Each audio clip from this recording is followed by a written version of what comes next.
Namaste. Comedy. Uh, did we start to the YouTube broadcast? Yeah, YouTube is on. It is on. Yeah. Okay. Now. Thank you, Amber. And now we need to turn around the camera. Okay, Mr. Your microphone is unmuted. I know that. Yeah, camera is fine. You please turn the camera. Or does it have to be turned and faced differently? Top first option. Click in the middle. How do I make that? You just click here. And this button.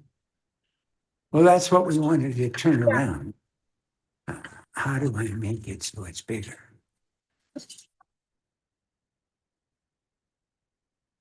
That's the problem I've been having. Okay, good solution. That's okay. Well, we don't need to change that. We need to move. Stop cutting off her head. Off with her head. Off with her head. There we go.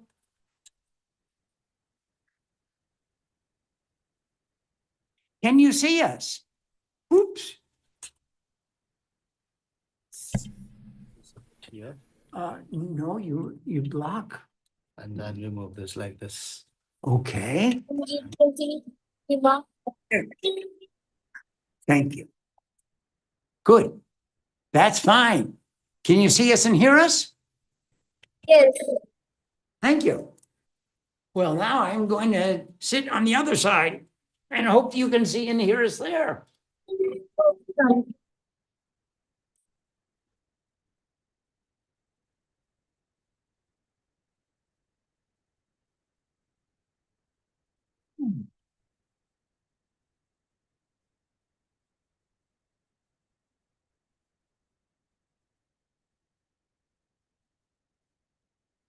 How are you, doctor?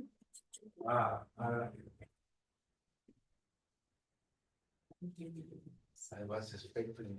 Eh? I was expecting you call. I was at the room by now. I can't. You did? You were I'm sorry. You Oh, get don't worry. doctor class. You like the doctor Yes, class? class, okay. Old habits. Move your foot. Sorry.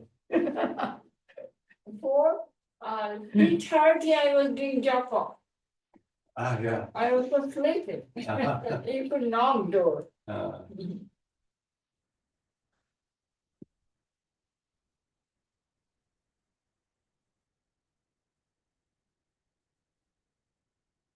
Thank you. Thank you. Om Sam Saraswati Namaha. Namaste. Namaste, everybody. And in this session, we're reading about from the book Shrima Living with the Soul. And on page 138, we're talking about the story Making a Commitment to Life Wow. or to That's live. good. Shrima. After Swami came to see me, we were in Guwahati for a month at Tapasya's house. Then I took Swami to Kamakya to do tapasya and receive Mother Kamakya's blessing. We did a 9-day yajna at the Kamakya temple with my devotees, and then we went back to Tapasya's house. One day, I was in Samadhi from 1 in the morning to 3 or 4 the next morning. When you go into Samadhi, you don't go right away. You get there step by step. We just talked about that. At one point, it felt like someone was pulling me, like a magnet, like some magnet was pulling me down in a very strong way. When I woke up, I saw Swamiji was sitting with his head on my lap. He was sitting on the floor and I was on the bed, and the room was full, and some devotees were chanting Hori Ram, Hori Krishna, and some devotees were meditating deeply, and others were crying. All the devotees knew that if Mother went into Samadhi for too long, she might leave her body, so they were reciting mantras to bring me down. I asked Swamiji, why did you bring me back? And he said, I want a boon, a wish fulfilling blessing from you. I said, what boon do you want? He said, I won't tell until you promise you will give me the boon. Tough negotiator. When he said that, I wasn't completely consciousness, and I went back into Samadhi. After some time, I was feeling very strongly that he was bringing me down again. I came back and asked, what boon do you want? And he said, you have to promise me that you will give me the boon. I said, yes, I promise you. Tell me now, what boon do you want? He said, it's not the time for you to go now. You have to work for this world. Promise you will stay. I said, okay, I'll stay and I will work with you. People started to cry, and it was very beautiful. After that, we started to work together. I had forgotten that Kamakya Ma had previously told me to see Swamiji because I had lots of work in the world to do with him. The Divine Mother appears. One day, my worship in the temple came to an end. I used to worship the deity in the Kali temple. It was suddenly revealed to me that everything is pure spirit. The utensils of worship, the altar, the door frame, all pure spirit. Then, like a madman, I began to shower flowers in all directions.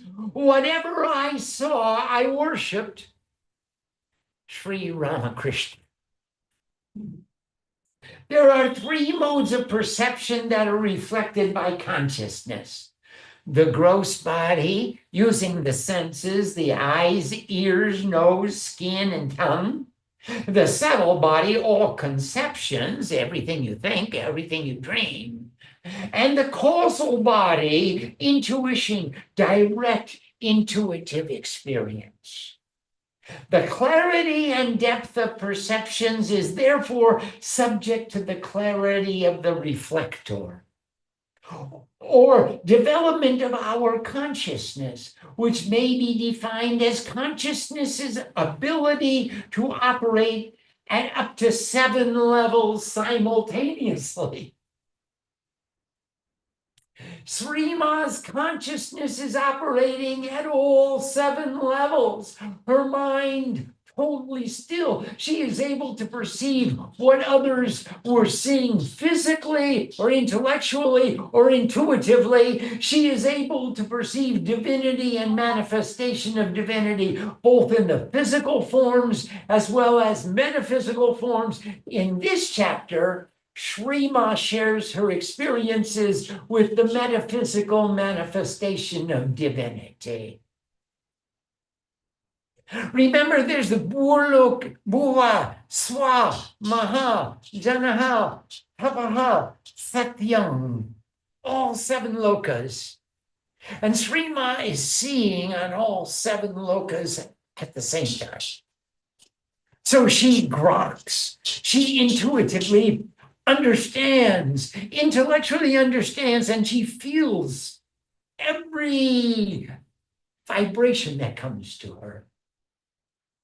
Again, as a guru, she is teaching us the key message: respect all forms as though they are a manifestation of the Divine Mother.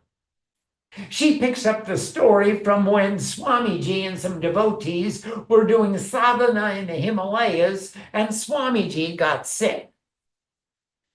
Shrima, Swamiji became sick, so we took him to a doctor in Assam where he was in treatment for a month. Laughing. As soon as he got better, he started a 9-day yajna at the Kamakya temple. There was a big festival celebrating Mother Kamakya's menstrual period, and for 3 days the temple was closed. Thousands of people were there, and everybody came to see Swamiji's Homa. I was in Samadhi while Swamiji was doing the yajna, and one day a dark-skinned lady came to the Homa. She had curly hair and was chewing betel nut, and red saliva was coming out of her mouth. She put her head in my lap and she was laughing. My whole cloth became soaked with betel leaves. When I woke up, I saw my whole sari was colored with the red water from her mouth and spotted with oil. She looked at me and laughed and laughed. She didn't say anything, and I didn't say anything. Right away, I knew who she was. She was Mother, a form of Mother who came to test. Other people got very upset with her, but it was my way not to say anything. The next day was the Kamakya temple opening. After the 3rd day of her period and thousands of people were waiting to get into the temple, our group was standing together when the same lady appeared, and all my devotees got upset that she came back. Mahavir asked her, where did you come from? And she replied, you don't know where I live. I live in the cremation grounds. My husband, Pashupati, couldn't come, so I came alone to see you. Mahavir was asking questions and she was answering, all the while laughing and laughing. She looked at the people waiting outside the temple and said, while laughing, look at those people. They want to go inside the temple to bow down, but the real thing is standing here and nobody comes to bow down. She was saying this very loudly. The real thing is here, but nobody is bowing down. Then she disappeared right in front of all the people. I told Mahavir and all the other people, when you come to the temple, if you see anybody who is acting strangely or doing something you don't like, never be angry. You don't know who it is. When Shankaracharya was alive, he was a great pundit and philosopher and a great proponent of Nirakar, the formless God. One day he went to take a bath in the Ganges. At that time he had so much pride. When he was coming back from his bath, he saw a dead body and a woman sitting with the body crying. Shankaracharya said, hey Ma, I have to go move that dead body so I can pass. And the mother said, you were always talking about Nirakara, the formless divinity. Why don't you move it yourself? You say energy is nothing and form is nothing, then you move it. Shankaracharya said, are you crazy? Then that mother showed her real form, the form of both Annapurna and Shiva. And she said, you can't talk only about the formless. You have to love energy also. Prakriti. Without Prakriti, there is no Purush. When Prakriti is doing the divine dance, Purush is watching. Purush is the infinite consciousness. You can't only talk about Vedanta, you know. This kind of form, you know, when Mother appears and disappears. Why don't we see that here? In this country, there is too much attachment. Mother is coming as a subtle feeling here. She's not coming in form. She is doing subtle work here. Why am I here? That means subtle. She is doing subtle work through me. She will do subtle work through Swamiji, through other people. She is not making her form here herself. She is working with the subtle, with everybody, because she knows in this country, if she takes a form, it would be a big deal. Maybe they would put her in jail. Laughing. They certainly wouldn't let her stay in their ashram. While transcribing this interview, I began to wonder about the subtle ways in which Shrima works. I approached a number of people to share their insight with the readers. Garrett Price Jones, who has been a frequent visitor to the Devi Mandir, shares his perception of Srima's ways. So who is Srima? The question itself is impossible to answer. When I am able to answer it, folks will be asking the same question about me.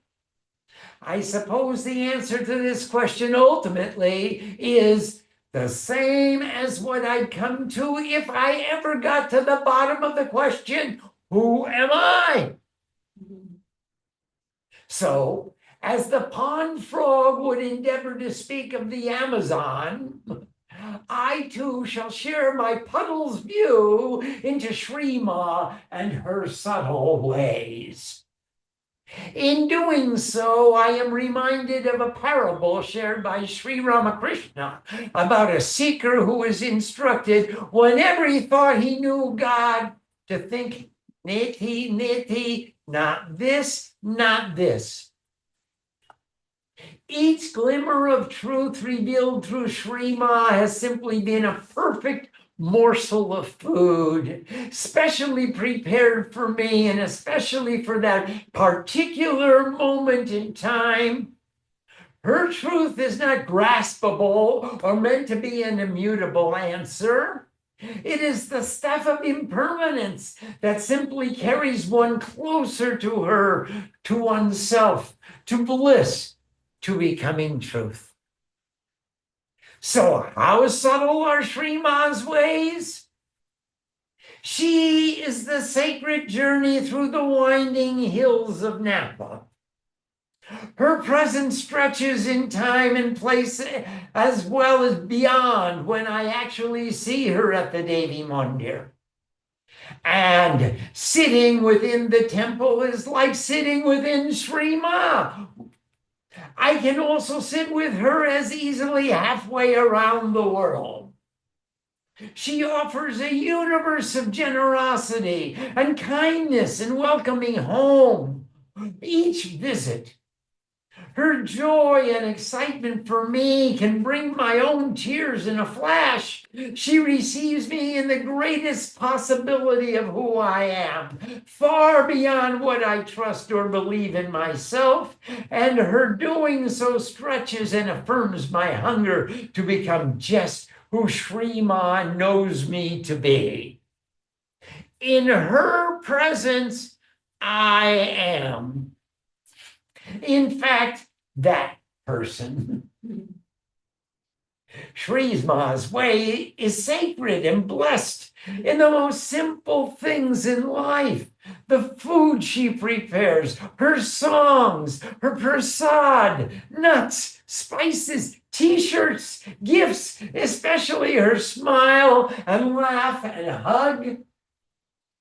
With her, the most basic is the most holy, and by its nature, it carries its blessing and then passes on. Srima's presence brings me in me clarity and stillness of soul that allows me to truly listen to her voice and the depths of my own soul. As I've had the chance to be a bearer of Srima's wishes and gifts, I've known a cascading of relationships, connections, and unanticipated door openings that in themselves multiply her blessing and my own manifold. Anything touched by Sri Ma is similarly charmed. I have no idea how this works. However, I do know that with Sri Ma, it is simply for me to listen and go with whatever comes in complete trust, faith, and joy. Increasingly, I've been finding myself asking, what can I give to Sri Ma? Living in the answer to this is the answer to this question, I believe, will be the beginning of my greatest wish coming true. So these are a few humble reflections from one lily pod into Sri Ma's ocean. Never have I met a being who is the ocean as Sri Ma. Never have I, or one who offers more joy for the diving in. At the same time, I must also bow to her as Nethi. And here's a picture of Sri Ma in Samadhi. Pure desires. In my hallucination, I saw my beloved's flower garden.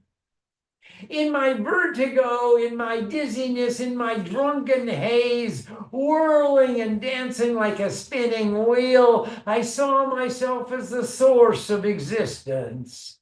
I was there in the beginning and I was the spirit of love. Now I am sober and there is only the hangover and the memory of love and the sorrow. I yearn for happiness. I ask for help. I want mercy. And my love says, look at me and hear me because I am here just for that. Rumi.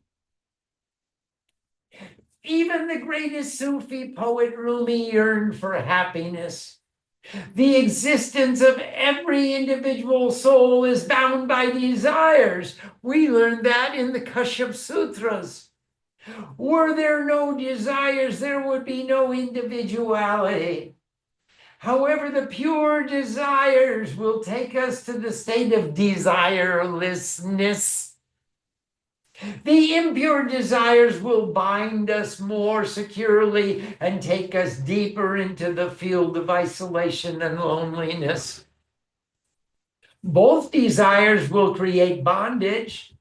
However, by surrendering the object of desire, we can free ourselves from bondage. In the following stories, we will learn how Sri Ma is bound by pure desires and how by surrendering the object of her desires, she frees herself from bondage. In the last talk, Sri Ma told how Swamiji had asked for the boon that she stay in her body. After that, Sri Ma traveled with Swamiji and some devotees. She picks up the story when they arrived in the mountain town of Rishikesh. Sri Ma. We went to Rishikesh with Vashishta and other devotees. For 3 months, we did sadhana from morning to evening. Swamiji, Vashishta, and the other devotees weren't eating anything until evening when I cooked a little khichdi. I was cooking khichdi with a few vegetables at about 6 o'clock one evening when I went into samadhi. My meditation broke about 2 in the morning, and when I woke up, I saw everybody was sleeping. I thought, what? Is it day or night? I looked at a watch and I saw it was 2 a.m. Then I looked at the stove and saw that they hadn't eaten the food because I hadn't served them. I was so sad, and I said to myself, these children didn't eat because I didn't serve them. What did I do? After that, I was talking intuitively, conversation with Jesus. Then I looked at Swamiji and thought, if you are really doing his work and you are that, then wake up. If you're doing his karma and the same activities and you came to purify this world, you wake up. Swamiji had a blanket covering his face, and he peeked out and opened the blanket and started laughing.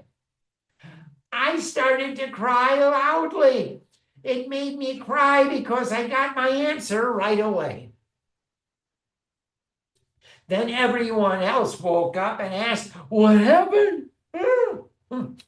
I said, you could have eaten by yourselves, but you are so devoted that you wouldn't eat without taking it from my hand. Seeing your devotion made me cry, and then I fed all of them. After that, we went to the Himalayas, where we took a 3-month Shankalpa.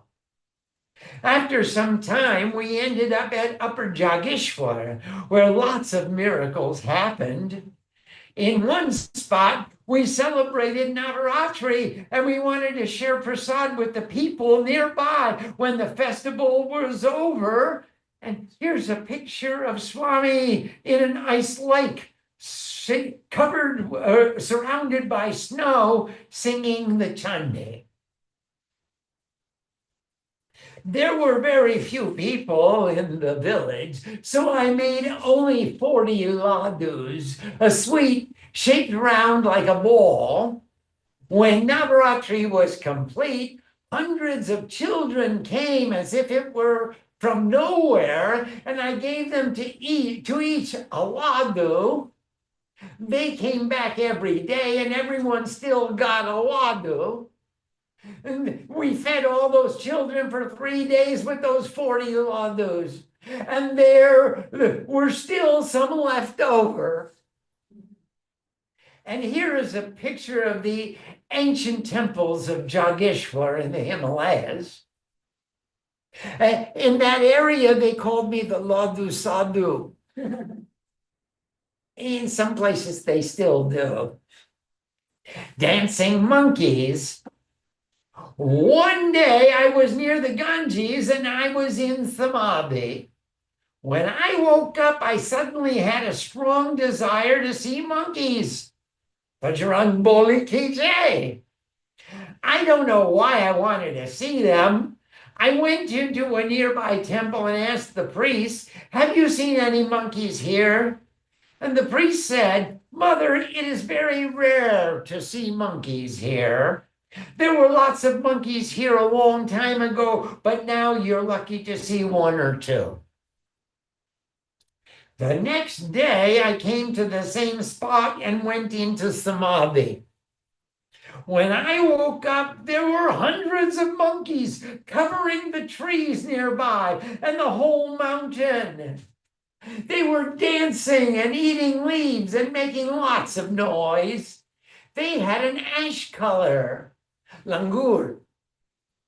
The whole village came out to see, and I sang a song to Ram, and the monkeys started dancing. Swamiji came out and offered them prasad, and there's Swamiji feeding the monkeys. And they're pulling on my cloth, and I'm not wearing too much. You know, the really great things in my life are presents from God. Whatever desires I have, God always fulfills them. Sometimes a desire will come to me that I'd like to eat a samosa, but there are no samosas around. Then in the morning, I would see a big samosa package on the table. God always fulfills pure desires. When we are one with God, whatever one wants, God always gives it to the person. But when a desire has attachment, it's hard to get fulfilled. When a desire has attachment, there is trouble. A pure desire is always fulfilled. We have time for one more story in this session. This is a story about Vashishta's umbrella. We were in Upper Jageshwar at the top of the mountain where we did a 15-day sankalpa. In Upper Jageshwar, you can't get any food. There's nothing around, so you have to go several miles to get anything.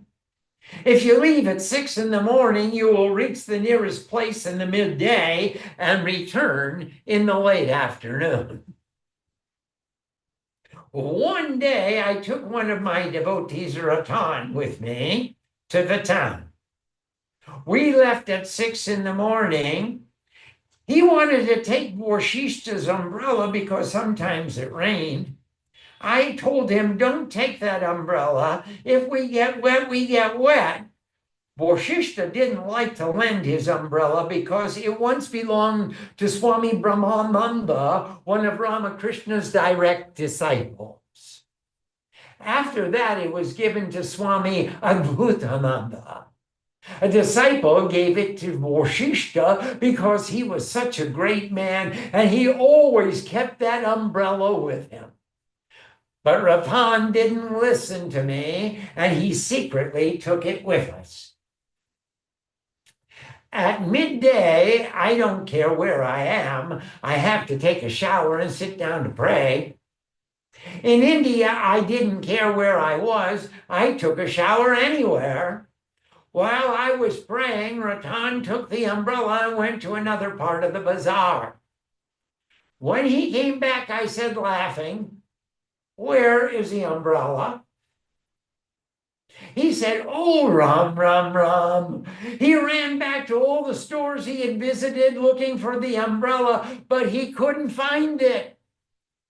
He said, what will happen to me? Vashishta didn't want to lend it, and Ratan took it without Vashishta's permission, and Ratan didn't listen to me, and now he lost it. We got back to the temple about 7 at night, and Vashishta asked, "Mother, where is my umbrella?" I said, "Oh, I gave it away to somebody." He said, "I don't believe you. You gave it away, Mother?" I said, "Yes, I gave it away. You came to the Himalayas to do tapasya. Why are you attached to this umbrella?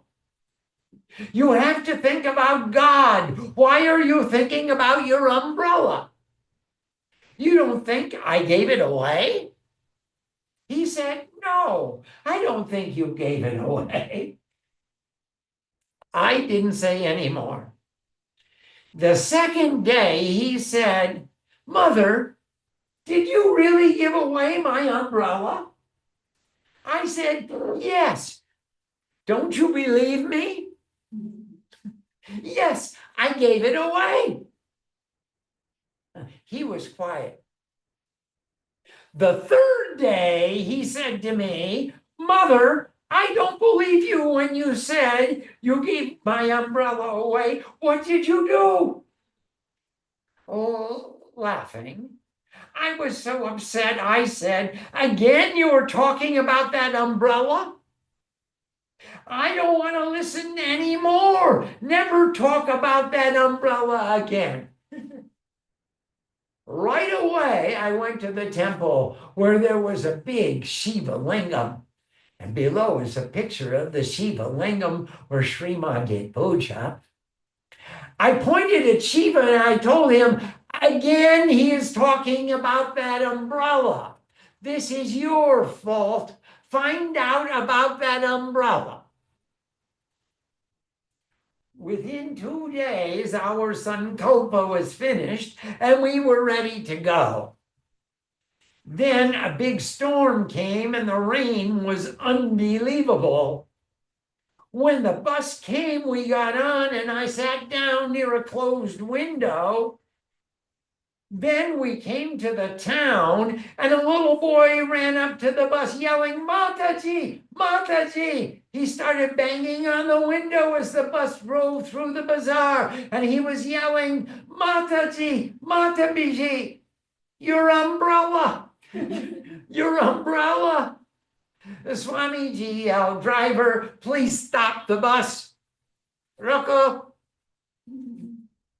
The little boy came aboard the bus and found me and said, Mataji, this is your umbrella.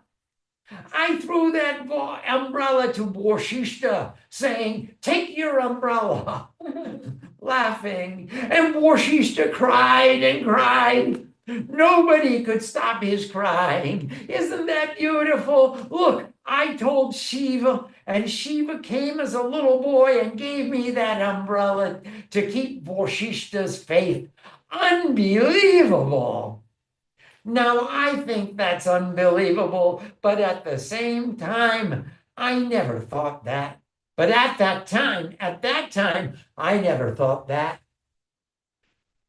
Ramya Srinivasan and Srinivasan Ranjan, both professors at the University of Colorado, a few years ago left brilliant academic careers to pursue a path of spirituality, share their experiences with Srima as follows.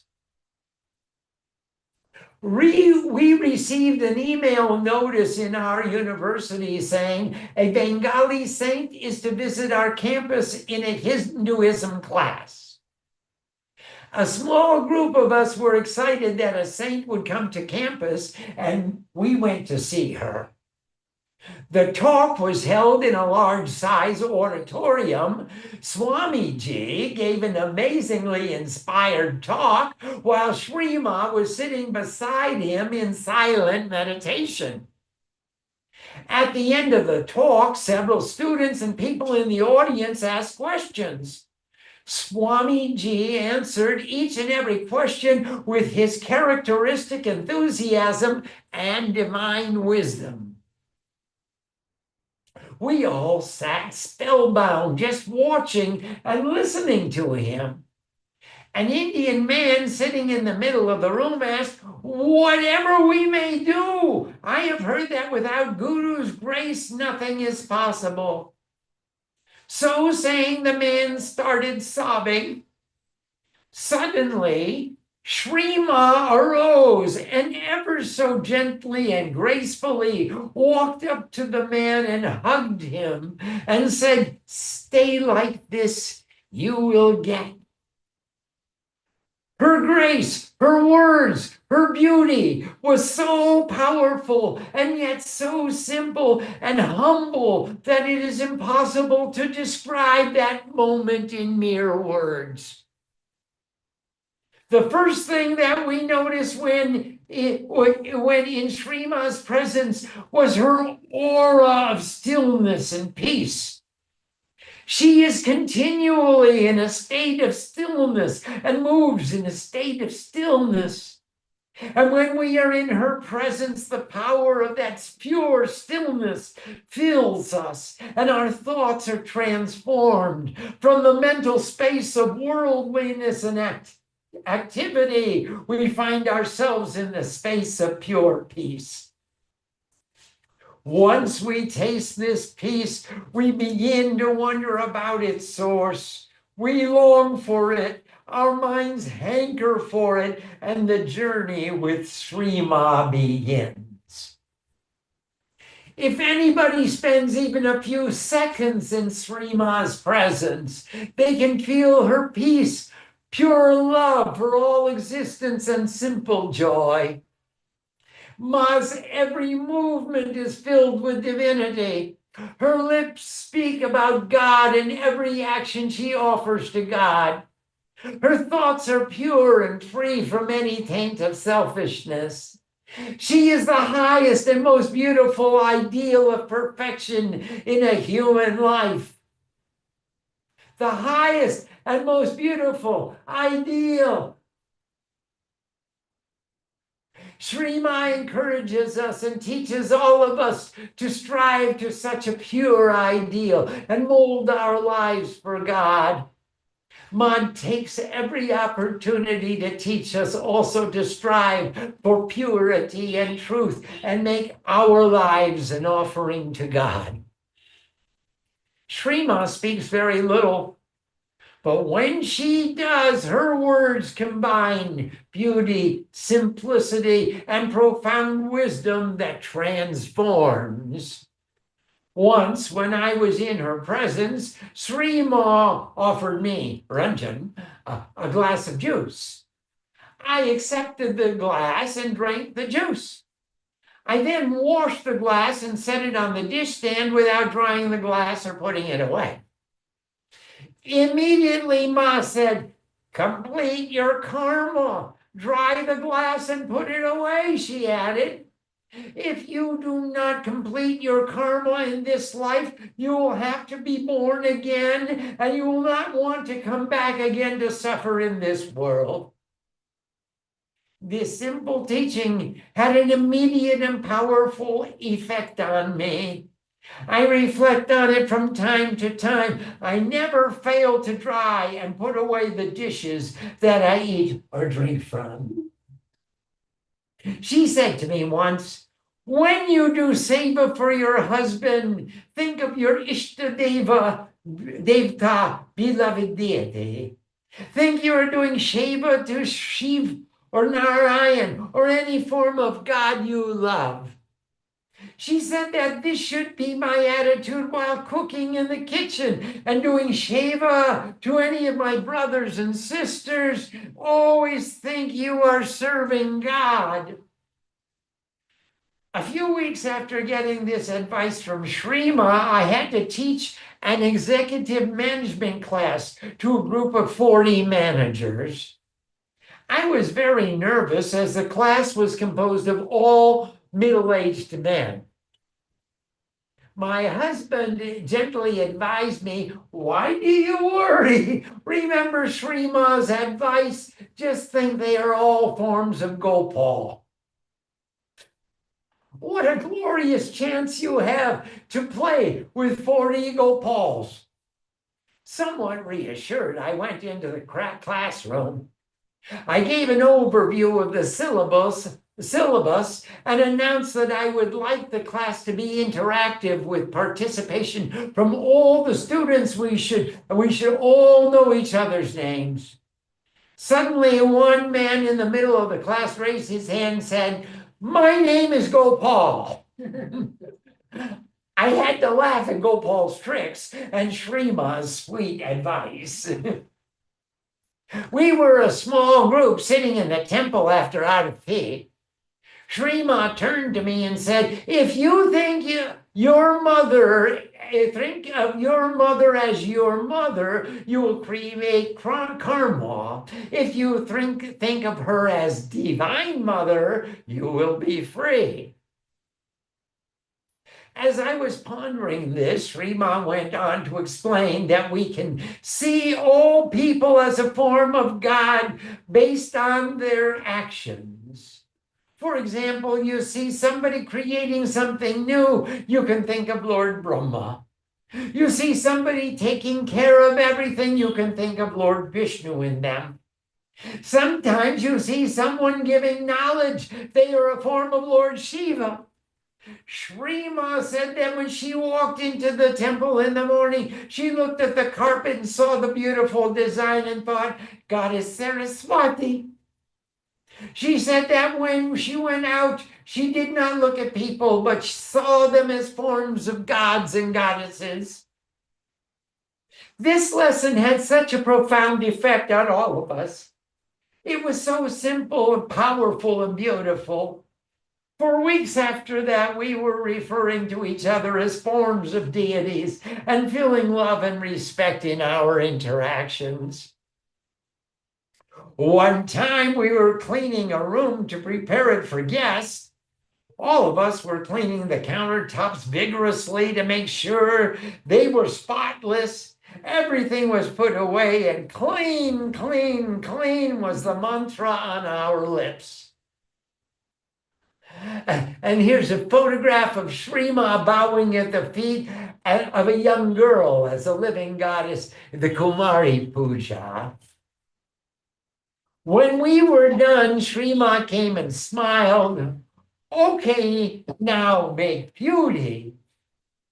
In less than a minute, she took some flowers from a vase nearby and cut them and arranged them in smaller vases and decorated with candles and laid everything out artistically. Srimad taught us Satyam Shivam Sundaram, truth, consciousness, and beauty. If you live in truth with beauty, you will get pure consciousness. Once we were arranging an altar in the temple, and Sri Ma said, "Make beauty, then God will come." But be it in the kitchen, the guest rooms, the temple, wherever Sri Ma goes, she makes beauty. Her very touch creates joy and beauty. She teaches us to enjoy the process of making everything clean and beautiful, ready to receive the highest guest, always God. Sri Ma has no personal agenda. She only wants us to be divine. Her mission is to purify our hearts so that we can see God inside. As she strives to purify us, she demonstrates untiring patience. Even as we repeatedly fall and fail, making the same mistakes as our loving mother, Ma, picks us up, brushes us off, and points us forward. Sri Ma often says, "Never look back, always move forward." Once I was walking by Sri Ma's side. I was overwhelmed by her beauty and grace and stammered, "Ma, I love you." Sri Ma chose to ignore that remark. We continued walking into her house, where she opened a cabinet and gave me some medicine. I had a cold, and lovingly explained how often I should take it. Sri Ma is famous and yet humble. Only true lovers of God can live with fame and yet remain unaffected by it. Sri Ma has thousands of devotees around the world. People long to have her darshan and are constantly calling her, seeking her advice and love. She is widely acknowledged as the highest example of peace and devotion. Yet she worships the Divine Mother. Yet Sri Ma lives as a simple child of God. She carries herself as if she does not exist. She is the living goddess, yet she worships the Divine Mother and Father with the greatest of devotion that can be conceived. She is the Guru, yet she will not lose an opportunity to serve her own disciples. Her wisdom is infinite, yet her language has no big talk in it, only pure love. The nature of the mind is desire. Constantly thoughts come and they become desires that are colored by selfishness. Sri Ma often tells me that if there is even a small amount of selfishness in our hearts, we cannot attain the highest state, become one with God. Sri Ma's own life is a demonstration of continuous selflessness. She gives over and over again indiscriminately, whether she is comforting her children around the world with her wisdom and love, making gifts and food for all who walk into her bandar, or praying or suffering humanity, praying for suffering humanity around the world. Sri Ma has no thought for herself. Why else would she accept such an unworthy self as a soul as myself?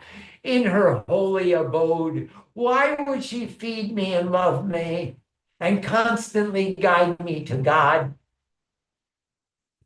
Sri Ma answers our most sincere call without fail. If we pray to her with a full heart, she will hear us wherever we are in the world. Once I was in India, I was chanting the scripture Chandipat in my family's prayer room. When I came to the verse where we asked the goddess for a boon, I became overcome with emotion and prayed that I could serve Sri Ma in some way. After completing the recitation, I forgot about this request and went to check my email. I had an email from Swamiji. Swamiji said that Sri Ma wanted me to do something for her. Sri Ma is Shiva. She is Ramakrishna. She is the divine goddess.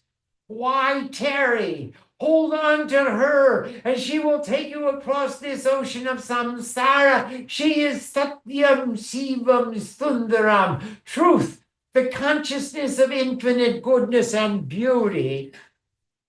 Glory to our most beloved mother, Shri Ma. Victory to she who eternally lives in Satya Yoga. May we be inspired to follow her holy example and make our lives a holy offering to God. Om Sam Saraswati Namaha. Namaste. And here we'll pause this session's recitation. And in our next session, we will continue the book Sri Ma, Living with the Soul. On page 156, the story says, pure love never changes. Namaste. Namaste, everyone. Thank you all for joining us. Let me see if I can turn the camera around and let Sri Ma show herself to you.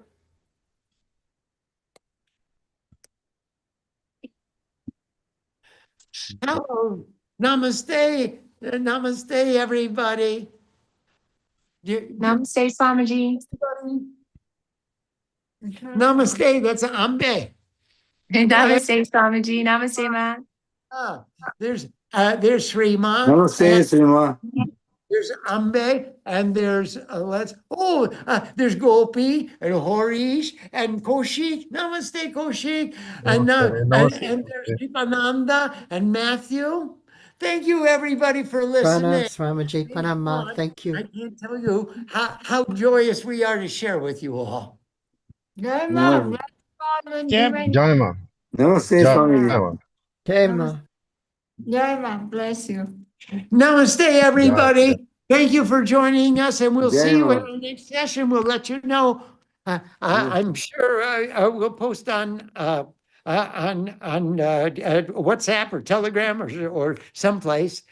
Thank you very much. Namaste. Thank you, Thank you, Swamiji. Swamiji. Thank you, Pranam. Swamiji. Jai Ma.